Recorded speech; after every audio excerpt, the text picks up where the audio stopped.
而家係1944年12月31號，佢哋嘅 B-17轟炸機駕駛座入邊，小隊長格雷羅莊中尉同佢副駕駛威廉里克少尉一齊坐緊。佢哋而家正飛近德國，執行一個要炸平漢堡煉油廠嘅任務。突然間，防空炮火喺佢嘅正下方爆發，場面即刻亂晒大龍。喺士兵眼，伯伯攞住一架又一架 B-17轟炸機，佢哋喺前面目標區被擊落，跌落天上。當防空炮火最密集嗰陣，羅莊見到碼頭上有冒煙嘅目標，呢個就係投彈嘅信號。羅莊小隊入邊仲飛緊咗所有 B-17，全部打開咗炸彈座門，防空炮火變得更加猛烈，激烈程度係飛行員從未見過嘅。領頭中隊入邊 B-17一架接一架衝入去，有一架正中防空炮火，俾炮彈打中正中間，佢向右偏前，直接撞埋去另一架叫 Cramps Tramps 嘅 B-17。兩架飛機撞埋一齊 ，Cramps Tramps 俾人一分為二，兩架飛機一齊從空中墮落。羅莊同列簡直唔敢相信自己對眼，佢哋以為全部人都冇嘅，但奇蹟地，每架飛機都有3個機組人員被撞飛離出去，最後成功打開降落傘。羅容將射擊呢件事拋諸腦後，用無線電通知咗投彈手詹姆斯雪梨中士，確認炸彈已經投放完畢。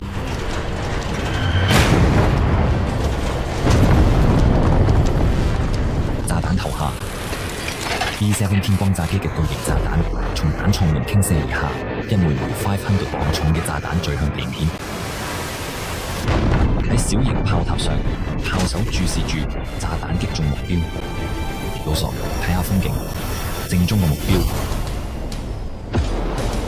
投彈之後，編隊按照原定計劃，直接180度轉返海上。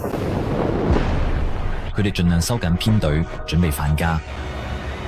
但係就喺佢哋啱啱排好雙營編隊嘅時候，大約50架德國防守戰機以全速衝過嚟，準備攔截美軍。最早到場嘅係噴射推進嘅 ME-262戰機，有一架由上方高速掠過美軍 MK-108火炮一路掃射穿嘅隊形。梅塞斯密特戰機喺下方繼續飛行，然後拉出一個大弧線，佢哋迎結美煙喺太陽下閃閃發光。冇太快，根本打唔中，等到機槍手瞄準時，已經飛走咗。之後 BF-109 戰機由正面高速掠過編隊發動攻擊， FW-190 戰機就好似黃蜂喺嗡嗡聲飛過。Faithful Forever 喺裝右邊位置稍為落後，而且之前已經被高射炮打傷咗。佢又一次擊中咗目標。佢係飛行員少尉利歐羅斯上咗岸後，東城者永遠沉鬆。儘管飛機受損，羅斯仲係設法將飛機平穩下降到5000英尺，所有機組人員都跳傘逃生並幸存落嚟。天邊都6點啦，翻到主力部隊，所有希望都破滅咗。德軍喺對呢支如今已係烏合之眾嘅部隊嘅示弱中顯得虛弱無力。佢哋喺8點鐘高空出現，跟住美國 P-51 戰機嘅靚景出現咗，有戰鬥機支援咗啦。德國攔截機見到有更易攻擊嘅目標，即刻轉身走人。美國 P-51 戰機知道德軍已經走咗，就離開去保護前面其他 B-17。P-51 戰機帶頭去保護前方上面嘅港口。大家要睇實踐啊，兄弟 ！Rojon 同埋佢剩翻嘅編隊呢，繼續飛自己一個。我哋就快飛到海上啦，大家頂住啊！佢哋接近德國海岸，喺漢堡西北面已經見到高射炮又開始打。佢哋再一次衝過高射炮火，但好快就飛出嚟海面。雖然慢慢咁飛，但可能真係有機會返到屋企。而家湍流非常嚴重 ，B-17轟炸機無法保持編隊飛行。然後對講機裏邊傳嚟呼叫聲。每個人都感到恐懼。行星11點鐘方向，然後又一個，另一波從不來回同奧爾登堡基地起飛嘅德國戰鬥機強行突入海上，攔截咗此時已經散開嘅編隊。喺條湍流嘅殊死搏鬥中 ，B-7 天光炸機正努力保持緊密隊形，但係一架又一架飛機被擊中。越嚟越多 B-17 離開隊形，佢哋嘅引擎漏油同着火，令到編隊出現更多空隙。呢啲空隙對德國戰鬥機嚟講係好危險嘅機會。佢哋實在太多啦！一架由前面飛過嚟嘅 BF-109 掃射咗 Nine Lives， 亦即係領頭機同 Roger 嗰隊編隊。子彈打穿咗駕駛艙，兩個機師即刻被打死。但係所有引擎都仲運作緊，剩低嘅機組人員繼續飛行，完全唔知前面已經冇人仲生存。返到 Little Skipper 嗰邊 ，Roger 反應好快，急急填補空缺，死死地氣想保持隊形唔散。Roger 用一隻手揸住操縱桿，另一隻手準備收油門，慢慢將 Little Skipper 推返去位。佢揾緊 Nine Lives， 但係領頭機已經唔見嘅形，機師叫機組，有啲人見到 McNabb。Nine Lives 去咗邊？佢完全唔知。兩位機師 McNabb 同 Bond 已經係睇喺駕駛嘅座位上面。Nine Lives 架機依家係直線飛緊，但係唔平穩。兩個冇 man 嘅機師拉住操縱桿，架 B-17就喺微微向上飛。Ethan Porter 隔離一架 B-17 嘅上尉望住兩架機越飛越埋，佢哋即將相撞。佢迅速攞起無線電，試圖警告飛行員：當心，你哋要撞到一齊啦！但為時已晚，12:44，羅瓊同埋利克被猛烈咁向上拋起，一陣劇烈嘅震動將羅瓊嘅手從油門桿上面甩咗出去，利克嘅膝頭猛咁撞喺咗柱子度呢。利克同羅瓊好快就測試咗液壓同電力系統仲運作緊，但佢哋已經開始失去對佢哋嘅堡壘嘅控制。一定會信我講咩？羅瓊望向左邊同後面，咁簡直唔敢相信自己隊友。我哋而家係騎住另一間巨大嘅堡壘。九名貓中途突然撞咗入去，小船長仲插穿咗羅瓊堡嘅堅固嘅一隻機腹。我哋一齊埋一齊，好似交配緊嘅蜻蜓咁。喺九名貓嘅球形炮塔入邊，下士 Edward Woodall Jr. 全身都係金屬碎片，係兩架飛機撞擊之後嘅結果。佢哋電力又冇液壓，所以唯有攬住手搖把手，祈禱個桿唔好斷。好痛苦咁慢慢嘅，機槍終於垂直向下，佢終於可以倒後爬出炮塔，入翻機身。Woodall望落去機身入邊，呢個係一紮纏繞喺一齊嘅金屬。佢知道作為小船長、號戰艦炮塔機槍手嘅夏士喬魯索根本冇一絲希望。Russo 嘅炮塔被推入9名大廈嘅屋頂，並被扭曲嘅金屬夾住、固定住。炮手被困住咗，唔得已透過有機玻璃睇到魯索在畫十字。小船長號嘅機組人員仲可以透過飛機嘅內部通訊同佢哋嘅炮手聯絡，聽到 Russo 喺度念住佢最後嘅聖母經。Billy 聽到咗球形炮塔炮手聲音入面嘅痛苦，內心好受感動。佢後嚟講過：我真係幫唔到嘅，我覺得自己好似入侵嘅，應該有啲孤獨嘅權利。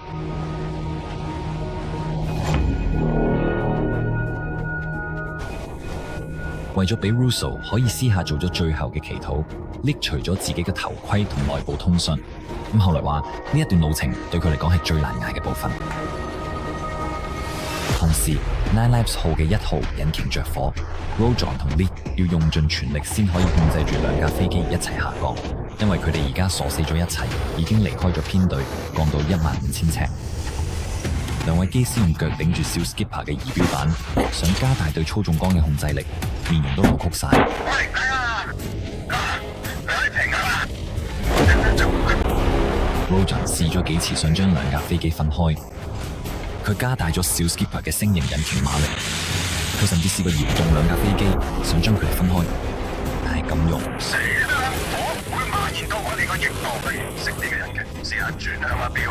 羅瓊知道墜入大海就意味住死亡，為咗拯救機組人員，佢必須駕駛飛機飛越陸地。我哋必須飛離陸地先有得退。佢唔知道自己能唔能夠操控呢兩架飛機。好啦，而家，但係佢必須嘗試。小船長嘅引擎已經降至怠速狀態。羅瓊同利克展現咗驚人嘅飛行技術，佢哋成功咁讓兩架鎖定喺一齊嘅 B-17 轟炸機慢慢咁轉彎，飛機輕輕咁緩緩咁顛簸住，飛行員們睇到德國海岸線再次出現喺視野中，欣喜若狂。羅瓊見到火勢已經蔓延到佢左翼，熱力甚至滲入咗小船長嘅機身，佢甚至可以透過佢製機身感受到熱力燒到塊面。當佢哋越嚟越接近海岸，嗰啲拍打聲再開始，跟住煙花就開始爆發，係.5年後嘅機槍子彈嘅火焰中爆炸，子彈四圍亂飛。羅瓊同呢四目交投，大家都陷入一刻無聲嘅驚恐。地平線越嚟越近，羅瓊即刻用內部通話器講嘢：我哋咁快飛到陸地上空，全體準備跳機。你睇，全部要有。美滿跳出去，嗰道門正正喺無情火海嘅後方，燒到9名同小船長上面都烏黑變形，已經冇其他出路。喺廢棄區度，3個機組人員 Elkin、Newhouse 同 Little 正努力想救 Russo 出嚟。佢哋聽到 Russo 喺入邊仲喺度祈禱，佢哋用盡全力，但係球形炮塔完全卡死嘅。Elkin 後嚟講：點喐都喐唔到咧！呢位勇敢嘅人已經冇逃生方法。聖母瑪利亞，滿有恩寵，請為我哋罪人祈禱。而家同咗我哋臨終之時。聖母瑪利亞，滿有恩寵。佢哋好唔捨得，但都要走去包。最後望多一眼 ，Russo 就跳過火焰，衝出機艙。喺地面，德國炮兵喺北海沿岸嘅 Wangaraga 島上，簡直唔敢相信自己對眼。呢架8引擎雙機身轟炸機正瘋狂咁向陸地衝過嚟。一位德軍上尉抬頭望住呢個場面，發現呢啲轟炸機已經冇得救，根本唔使再開火。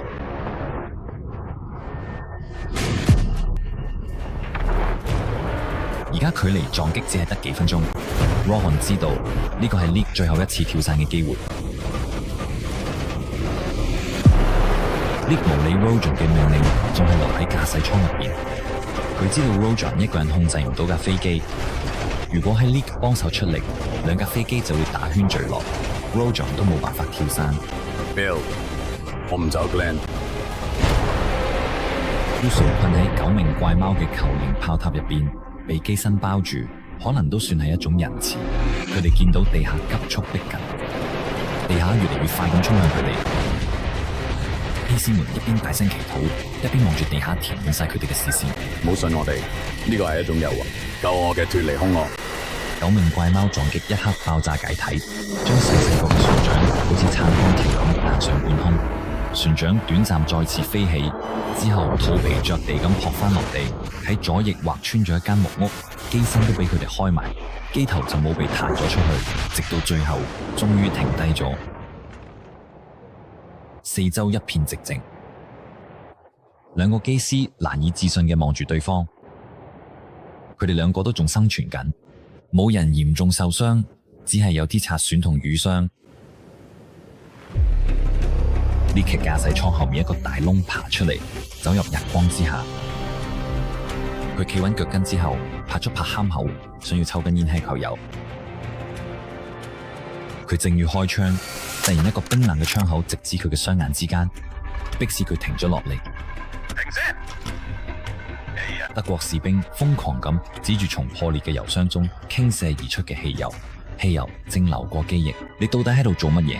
你癲咗？你睇係想燒死我哋全部咩？多得 Rojan 同 Leak 嘅飛行技術，仲有佢哋可以將兩架飛機掉頭翻去陸地。小船長有6個機組人員生還，而9名怪貓就有4個生還。Rojan 一直都好謙虛，對於自己因為呢次行動睇到咗傑出飛行10字勳章，佢都冇乜提過。佢一直都話自己條命係 Leak 救翻嚟嘅。講句公道說話，我今日仲可以生存，全靠我副機師。如果你想知晒成個精彩故事嘅詳情，記得去睇下 Cindy Rojan 寫咗《That Piggyback Flight Pilot's Journey》呢本資料搜集得好勁嘅書。呢個真係好勁。但你有冇聽過有個 B-17 微槍手嘅降落傘跌落嚟都生還嘅故事？喺呢度嘅片了解多啲啦。